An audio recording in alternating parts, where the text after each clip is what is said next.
ఈ వీడియో చూద్దాం. ఎవరో ఈ వీడియోలో మాట్లాడేదంటే మనం చనిపోయింది కదండి అమ్మాయి గీతాంజలి.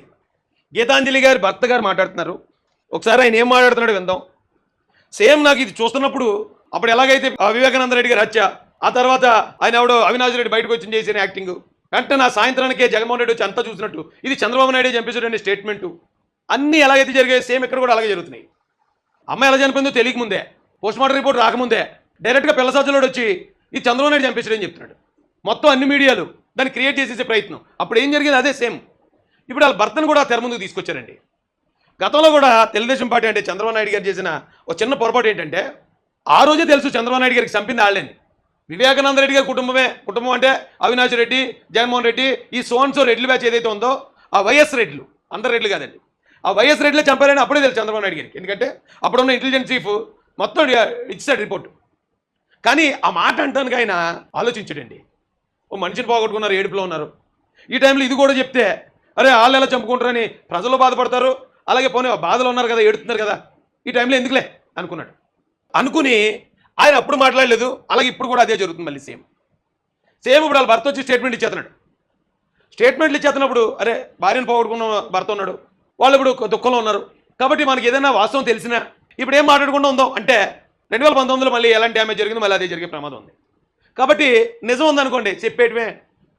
ఆడు ఎడుతూ ఉన్నాడా, నవ్వుతూ ఉన్నాడా, లేకపోతే ఇంకోటి చేస్తాడు, అదంతా అనవసరం. కోర్టులో వస్తాడు, ముద్దే వస్తాడు. వాడు తప్పు చేసాడు అనుకోండి, ఆడు ముసలోడా ముతకోడా, ఆడ మనిషా మగోడా, లేకపోతే ఏడుతున్నాడా నవ్వుతాడు ఏం చూడరు, ఊరి శిక్ష అంటారు అంతే జడ్జి గారు, తీసుకెళ్ళి ఊరేసేస్తారు. కాబట్టి తప్పు చేసినోడు పట్ల మనం చేయాల్సిన పని, మన ధర్మం మనం నిర్వర్తించాల్సిందే. ఇప్పుడు రాజమాధవన్ కూడా నిర్వర్తించబోతున్నాడు. అందరూ రెడీగా ఉండండి. వాళ్ళ భర్త గారు మాట్లాడుతున్నారు, ఒకసారి ఇందామండి. సంతోషం, హ్యాపీగా చెప్పింది. అందులో 30 మంది అంతే నన్ను ఒకదాన్ని స్టేజ్ మీదకి ఎక్కించారు. నాకు చాలా హ్యాపీగా ఉంది, శివన్న గారు ఇచ్చారు అని చెప్పి చక్కగా అన్ని హ్యాపీనెస్ చెప్పింది. వాళ్ళ ఫ్రెండ్ తో తీసిన వీడియో చూపించింది, మాట్లాడింది, ఇంటర్వ్యూ చూపించింది, బాగుంది అన్నాను. అది అన్నాను. తర్వాత మరుసటి రోజు నుంచి వీడియో పోస్ట్ అయిన, సోషల్ మీడియాలో పోస్ట్ అయిన తర్వాత దగ్గర నుంచి బ్యాడ్ కామెంట్స్ అనేవి వచ్చినాయి. అవి మేమంతా బ్యాడ్ కామెంట్స్ వల్ల తను మానసికంగా బాగా ఇదైపోయింది. బ్యాడ్ కామెంట్స్ వచ్చాయని చెప్తున్నాడు ఈయన. కానీ నిజంగా బ్యాడ్ కామెంట్స్ వస్తే ఆ భర్తకు ఒకసారి చెప్పదండి. బ్యాడ్ కామెంట్స్ వస్తే బాగా ఇదైపోయింది. ఆ మాటలు కూడా ఆయన తడబడిపోతున్నాడు. ఎందుకంటే వెనకాల ఉన్న పిల్ల సజ్జలోడు చెప్పమన్నాడు ఇవన్నీ. పాపం ఆయన చెప్పలేక చాలా ఇబ్బంది పడుతున్నాడు. అవి అన్ని చూడండి, చెప్పు పర్లేదు. ఎవరు చెప్పించలేదు, ఎవరితోనూ చెప్పలేదు. అందరూ తన మనస్ఫూర్తిగా నిజంగా తన మనసులో మాకు ఆ పథకాలు అందినాయి, నిజంగా అందినాయి కాబట్టి మనస్ఫూర్తిగా చెప్పింది. తనకి జగన్ అన్న అంటే గౌరవం, శివన్ అన్న గౌరవం, అందరూ గౌరవం. ఏ పార్టీ మాకు, మేము ఆ పార్టీ మనుషులం కాదు, మాకు ఇంత హెల్ప్ చేశారు. అయినా వాళ్ళ గురించి స్వతంత్రంగా చెప్పింది. చెప్పినందుకు ఈ ట్రోల్ ఇలా చూసింది. నాకు కూడా చెప్పుకోలేనంత మెసేజ్లు చదివింది. నేను అప్పటికి 2 చూశాను. 2 చూస్తేనే నాకు మనసుకు బాధ వేసింది. కానీ ఎన్నో 100 మెసేజ్లు వచ్చినాయి అని చెప్పి అన్నారు. నేను అవి కూడా చూడలేకపోయాను. నేను ఇలాంటి పరిస్థితి ఇంకెవరికి రాకూడదు. ప్రతి ఒక్క కామెంట్ పెట్టిన వాళ్ళు ప్రతి ఒక్కరికి శిక్ష. ఏమండి, ఇక మా సైబర్ టవర్ మొక్క మా అక్క కూడా వచ్చేసింది. అంటే క్రియేట్ చేద్దామని చాలా గట్టిగా ట్రై చేశారు. సేమ్ వివేకానంద రెడ్డి గారు మర్డర్ టైప్లోనే యాజ్ ఇట్ ఈజ్ క్రియేట్ చేద్దామని ట్రై చేశారు, కానీ ఫెయిల్ అయ్యారండి పాపం. ఎందుకంటే ఒకే స్టోరీ 2 సార్లు తీయకూడదు. ఇప్పుడు కేజీఎఫ్ సినిమా వస్తుంది, మళ్ళీ అదే స్టోరీతో హీరోని మధ్య తిట్ అవుతుందా? అవుతుంది కదా. కొత్త స్టోరీ ఏమైనా ట్రై చేసి ఉండాల్సింది, కానీ సేమ్ స్టోరీ తీస్తారండి. అయితే మరి దీని వెనకాల వాస్తవాలు ఒకసారి అవి చూద్దామండి. ఎవరు పెట్టారు? చైతన్య కోరపాటి. మనల్ని ఆలోచింపజేసేదిగా ఉందండి పోస్ట్ ఇది. ఈయన పెట్టిన ఈ పోస్ట్ చదివితే చాలా విషయాలు బోధపడతాయండి మనకి. ఏమన్నాడు ఒకసారి చూడండి. తెలంగాణ గీతాంజలి కేసులో విస్తుపోయే నిజాలు. ఎక్కువగా సోషల్ మీడియాలో గడపడం వల్ల గీతాంజలిని పలుమార్లు మందలించిన భర్త బాలుచంద్ర. నిన్న వాళ్ళ అత్తగారి వీడియో నేను ప్లే చేశాను. దానిలో వాళ్ళ అత్తగారు కూడా అన్నదన్నమాట, అస్తమాటు ఫోన్తో ఉంటుంది ఏంటని, ఏంటి చిన్నపిల్లలకి ఎందుతున్నావు అని మేము మందలించాం అంది. అంతే, ఓకే.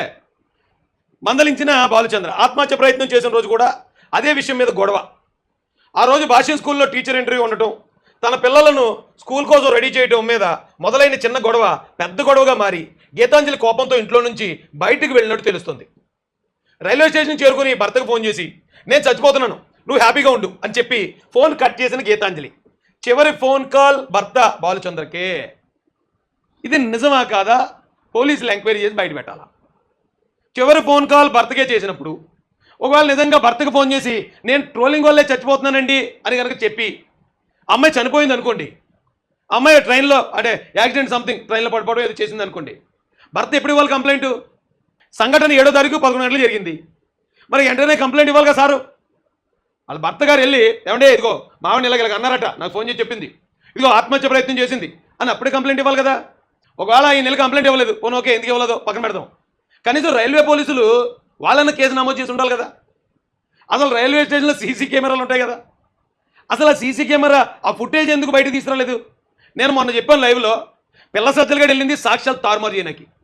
సాక్ష్యాలు అప్పుడు అవినాష్ రెడ్డి కూడా వెళ్ళి రక్తం కడిగేసి డెడ్ బాడీ కుట్లేయించేసి ఎలాగైతే మేకప్ చేశాడో పిల్ల సజ్జలుగా కూడా అలా వెళ్ళి అమ్మాయి ఆ ఫోన్ దగ్గర పెట్టించుకుని ఆ ఫోన్ కాల్ నుంచి బయట రాకుండా చూసి అమ్మాయి ఎవరితో ఇంకొక ఇద్దరు ఎవరో ఉన్నారట పక్కనే, వాళ్ళ వివరాలు బయట రాకుండా చేసి ఆ సీసీ ఫుటేజ్ ఏదైతే ఉందో పోలీసులను పంపించి ఆ సీసీ ఫుటేజ్ దాచేసి ఏట్రా ఏమనుకున్నారు మీరు ఏపీ ప్రజలనే?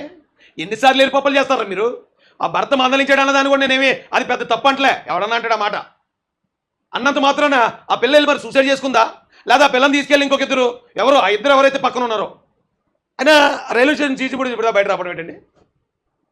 కేసేమో 174 నమోదు చేయడం, అదేమో హత్య చేశారు, ట్రోలింగ్ వల్ల చనిపోయింది వాళ్ళ భర్త కూడా చెప్పింది.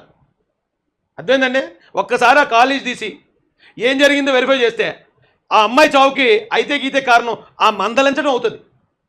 ఇంట్లో మందలించినంత మాత్రం వెళ్ళిపోయి ఆత్మహత్య చేసుకుంటే అది ఆ ఇంట్లో వాళ్ళ మీద 304 కేసు పెట్టేయడం అనుకో, లేకపోతే 304 సెక్షన్ లోపల వచ్చినాకో అవదేమో అనుకుంటాను నేనైతే. అర్థమైందండి? తెనాలి రైల్వే స్టేషన్ 4వ ప్లాట్ఫామ్ మీద బయలుదేరుతున్న రైలుకు దగ్గరగా జరగడంతో ప్రమాదం. ప్లాట్ఫామ్ మీద పడిపోవడం చూసి ప్రయాణికులు చైన్ లాగడంతో వెంటనే ప్లాట్ఫామ్ మీదనే ఆగిన రైలు. అమ్మాయి ఒకవేళ నిజంగా సూసైడ్ చేసేసుకోవాలి, నేను ట్రోలింగ్ వాళ్ళు ఎలాగ అయిపోయాను అనుకున్న వాళ్ళు అయితే ట్రైన్ ఇలా గుద్దుకొని వెళ్ళి ఏం చేస్తారు? పట్టాల మీద పడుకుంటారు, వెళ్ళి పట్టాల మీద నిలబడిపోతారు, పట్టాల మీద పడుకుంటే ముక్కలు అయిపోతారు. ఈ అమ్మాయి జస్ట్ వాళ్ళ భర్తని లేదా ఇంట్లో ఎవరైతే మందలించారో వాళ్ళని బెదిరిద్దాం అనుకున్నది అనుకుంటున్నాను నేను. లేదా ఈ వైసీపీ పిల్ల సజ్జలు బ్యాచ్ తోసేసన్నా పెట్టేసి ఉండాలి. జస్ట్ తగిలిందంటే అంతే, చైన్ లాగానే ట్రైన్ ఆగిపోయింది. ట్రైన్ ఆగిపోయినా అమ్మాయిని పట్టుకున్నారు, ఓకే దెబ్బలు తగిలి ఇమీడియట్గా హాస్పిటల్ తీసుకెళ్ళారు. ట్రైన్ మీద తగిలినప్పుడు బయట పెట్టలేదు, అమ్మాయిని తెనాలి హాస్పిటల్లో జాయిన్ చేసినప్పుడు ఎవరికి చెప్పలేదు, అక్కడి నుంచి గుంటూరు హాస్పిటల్ తీసుకెళ్ళినప్పుడు ఉష్కప్ చెప్పు, 4 రోజులు 5 రోజులు అమ్మాయి అన్కాన్షియస్లో ఉన్నప్పుడు ఎవరికి తెలియదు. అమ్మాయి చనిపోయాక అప్పుడు ట్రోలింగ్ అంట, అప్పుడు పిల్ల సజ్జలు గడు వచ్చేస్తాడట, అప్పుడు విడుదల రజని వచ్చేస్తాడట, అప్పుడు వీళ్ళందరూ మొత్తం అందరూ వచ్చేసి నోరు వేసుకుని బేర్ బన్నారు చెత్తంటే మేమందరం నమ్మేలా. ఏం బతుకండి ఇది? 4వ నెంబర్ ప్లాట్ఫామ్ మీద ఉన్న CCTVలో రికార్డు మొత్తం అయినట్టు అది పోలీసులు స్వాధీనం చేసుకున్నట్టు తెలుస్తుంది. మరి ఎందుకు బయటపెట్టలేదు? అది చిన్న ఆధారం ఉంటే బయటపెడతారు కదా. ఇప్పుడు దాకా ఆ సీసీ ఫుటేజ్ ఎందుకు బయట తీసుకురాలేదు జగన్మోహన్ రెడ్డి? అసలు ఆర్పీఎఫ్ఓలు ఎందుకు కేసు పెట్టలేదు? అసలు ఆ రోజు సంఘటన జరిగిన వెంటనే ఎవరైతే భర్త లేకపోతే అత్తగారు ఉన్నారో వీళ్ళు ఎందుకు పోలీస్ స్టేషన్లో ఫిర్యాదు చేయలేదు? అమ్మాయి సూసైడ్ అని ఇప్పుడు చెప్తున్నారు కదా, సూసైడ్ అంటే కేసే కదా. ఒకవేళ యాక్సిడెంట్ అనుకో, యాక్సిడెంట్ అయిందండి, సరే మళ్ళీ కేసులు పోస్ట్ మార్టం ఎందుకని తీసుకుపోయామండి అంటే అర్థం ఉంది.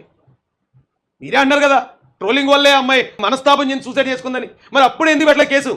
సింపుల్ లాజిక్ ఇది. కేసు ఉష్పటాక్ అయిపోద్ది అంతే, కారణం ఎవరో బయటకు వచ్చేస్తారు అంతే. లాస్ట్ కాల్ ఎవరికి వెళ్ళేందుకు కాలేజ్ తిస్తే మొత్తం దొంగలందరూ బయటకు వచ్చేస్తారు. ఎవరి దగ్గర చేస్తారా ఇంకా డ్రామాలో?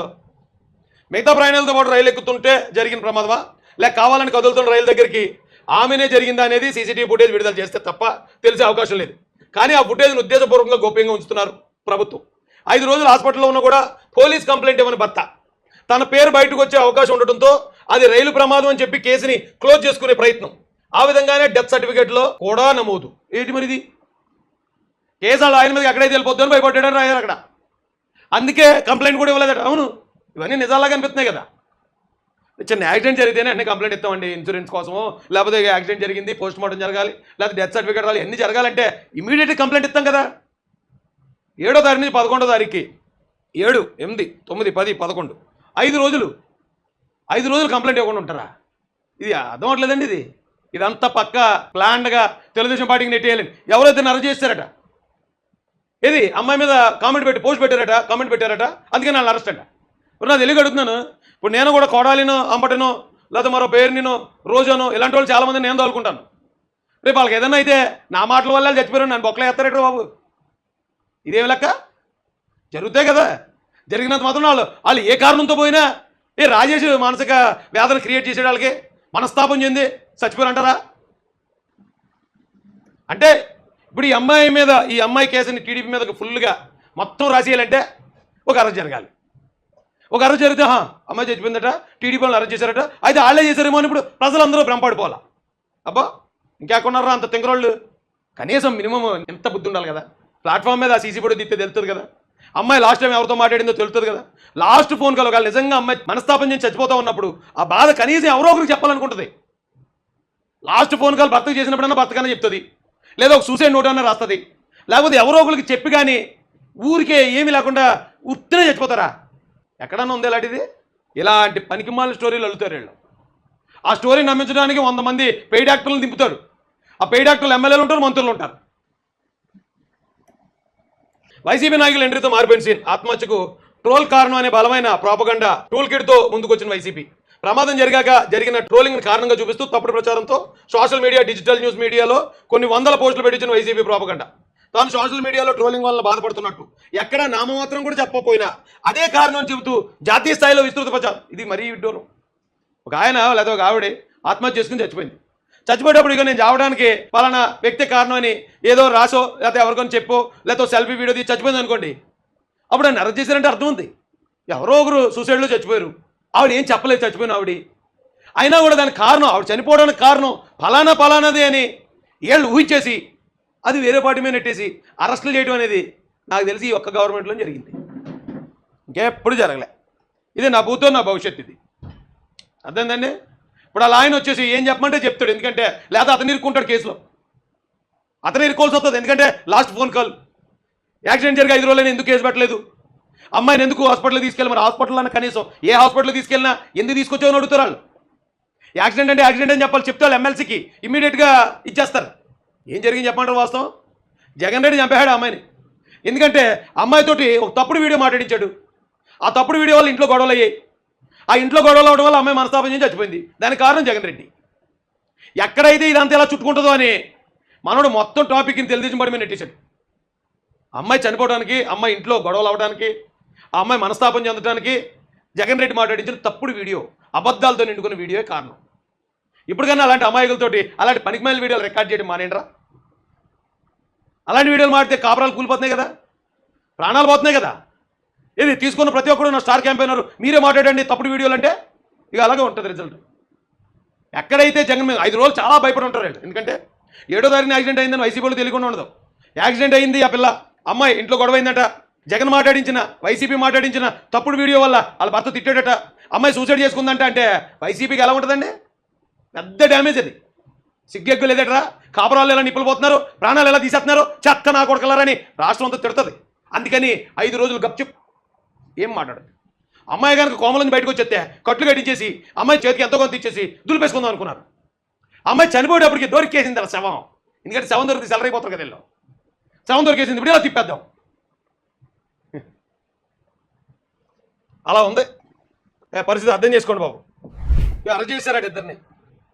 కార్యకర్తలు పశుమతి రాంబాబు, వెంకట దుర్గారావుని అరెస్ట్ చేసినట్లు గుంటూరు ఎస్పీ తుషార్ వెల్లడించారు. అసలు తుషార్ గారు వాళ్ళని అరెస్ట్ చేయడానికి మీ దగ్గరున్న కంప్లైంట్ ఏంటి, మీ దగ్గరున్న ఆధారం ఏంటి? వైసీపీ వాళ్ళని హ్యాపీ చేయడానికి, వాళ్ళు సాటిస్ఫై చేయడానికో, టీడీపీ మీద బురజల్లడానికో అరెస్ట్ చేశారు కానీ మీరు, లేకపోతే ఈ అమ్మాయి ఎక్కడైనా చెప్పిందా?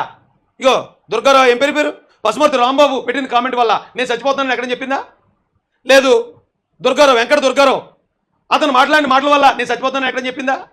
ఏ సాక్ష్యాధారాలతో అరెస్ట్ చేశారు మీరు? అసలు అమ్మాయి ట్రోలింగ్ వల్ల చనిపోయిందనడానికి మీ దగ్గర ఏ సాక్ష్యాధారాలు ఉన్నాయి? అమ్మాయి అత్తగారితో చెప్పలేదు, అమ్మాయి తన భర్తతో చెప్పలేదు, తన పిల్లలతో చెప్పలేదు, మీకు ఎలా కనబడింది? జగన్ రెడ్డి ఆత్మలతో మాట్లాడారన్నారు, ఈ అమ్మాయి ఆత్మతో కానీ మాట్లాడా? ఏమండి ఎంత దారుణంగానే? తెలుగుదేశం పార్టీ కార్యకర్తలు చాలా తేరుగా ఉన్నారు ప్రతి ఒక్కరికి. ఏ ఆధారం లేదు, ఏ కంప్లైంట్ లేదు, ఆవిడిచ్చే మరణ వాంగ్మూలం లేదు, డెత్ నోట్ లేదు, కానీ మీరు వచ్చి మా పార్టీ కార్యకర్తలు అరెస్ట్ చేస్తారు. అమ్మాయి చచ్చిపోవడానికి కారణం జగన్ రెడ్డి. కుటుంబంలో గొడవలు పెట్టాడు, అబద్ధాలు మాట్లాడించి వీడియో, భార్యాభర్తలు ఇద్దరి మధ్య వాగ్వాదం, మనస్తాపంతో అమ్మాయి చనిపోవడానికి, ఒకవేళ యాక్సిడెంట్ అయితే చనిపోవడానికి వెళ్తే కనుక, లేదా ఇలా వాగ్వాదం జరుగుతుంది, అమ్మాయిని లేకపోతే వీళ్ళ మీద తోసిచ్చని వాళ్ళు చేసి ఉంటారు. వాళ్ళకి అలవాటే, గొడ్లపోటు కోడికత్తి డ్రామా అలవాటు వాళ్ళకి. మీరు వచ్చి ఇప్పుడు మా పార్టీ కార్యకర్తలు అరెస్ట్ చేసి అది పేపర్లోనూ మీడియాలోనే వేసేస్తే మేము చేసినట్టు అయిపోద్దా? ఆయన భర్త భార్యను పోగొట్టుకున్న భర్త మీద రాజేష్ మాజన్ ఎంత దారుణంగా మాట్లాడాడండి. రాజేష్ మాజన్ మరి మాట్లాడ్డా? తప్పు చెప్తే ఎవడి మీద మాట్లాడతాడు. అమ్మాయి మీద మొన్న అన్నాను నేను, అలాంటి ఆడపిల్లలతో సున్నిత మనసుకులతో అలా మాట్లాడించకుండా ఉండాల్సింది. ఒకవేళ నిజంగా అమ్మాయి ట్రోలింగ్ కోసం చనిపోయింది అనుకున్నాను ఆ రోజు, కానీ ఇదంతా ఇలాంటి హంబక్ డ్రామా అని రోజు గడిచే కొద్దీ తెలిసింది. ఆ అజయ్ సత్యాన్ని అరెస్ట్ చేద్దామని, స్వాతి రెడ్డి గారిని అరెస్ట్ చేద్దామని, తెలుగుదేశంలో ఉన్న మెయిన్ కార్యకర్తలందరినీ అరెస్ట్ చేద్దామని అబ్బాబ్బా పులైపోయారు ఒక్కొక్కడు. డేటు 7వ తారీఖు అయితే 10వ తారీఖు దానికి ఎలాగ సంబంధం ఉంటుందని అంటే అప్పుడు వాళ్ళని ఆపారు. అప్పుడు సిగ్గుపడ్డారు. అప్పుడు నవరంధ్రాలు మూసుకున్నారు. మూసుకొని ఇప్పుడు 7వ తారీఖు ముందు ఎవరైనా పెట్టారేమో, కనీసం వాళ్ళని అరెస్ట్ చేస్తే ఇది వాళ్ళ మీద పావేయచ్చు, వాళ్ళ మీద తోసేయచ్చు. ఒక అమ్మాయి చనిపోతే డెత్ నోటో లేకపోతే ఏదైనా ఉన్నాయేమో ఆధారాలు ఎతకాలి. అమ్మాయి మొబైల్ ఫోన్ చెక్ చేయాలి. ఆ మొబైల్ ఫోన్లో ఎవరెవరికి కాల్స్ మాట్లాడిందో చూడాలి. ఒకవేళ ఎవరైనా అన్నోన్ కాల్స్ ఏమైనా మాట్లాడి ఏమైనా వేధించారేమో ఆ ఫోన్ నెంబర్లో అందరినీ పిలిపించాలి. ఆ టైంలో అమ్మాయికి ఎందుకు ఫోన్ చేసామని చెప్పి వాళ్ళని ఎంక్వైరీ చేయాలి. అమ్మాయి లాస్ట్ కాల్ ఎవరికి మాట్లాడిందో చూడాలి. ఆయనతో ఏం చెప్పిందో అది అడగాలి. ఏమీ లేదు. సజ్జల రెడ్డి అని వాడు పిల్ల సజ్జల గడి వచ్చేస్తాడు, దీని అందరికీ కారణం పాలన వాళ్ళు అంటారు, పోలీసులు వచ్చి అరెస్ట్ చేస్తారు. ఓడి అమ్మ సినిమాలో కూడా ఉండదురా బాబు. డైరెక్టర్ చెప్పినంటే పోలీసులు వెళ్ళి ఎవరిని పడితే అరెస్ట్ చేస్తారు. ఇక్కడ కూడా సేమ్ అంతే, డైరెక్టర్ చెప్తాడు వెళ్ళి అరెస్ట్ చేస్తారు. తప్పు కదండి ఇది. సాక్ష్యాధారాలు ఉంటే తప్పు చేస్తే ఎవరినైనా అరెస్ట్ చేయండి, ఏ సాక్ష్యం లేకుండా అరెస్ట్ చేయడం ఏంటండి?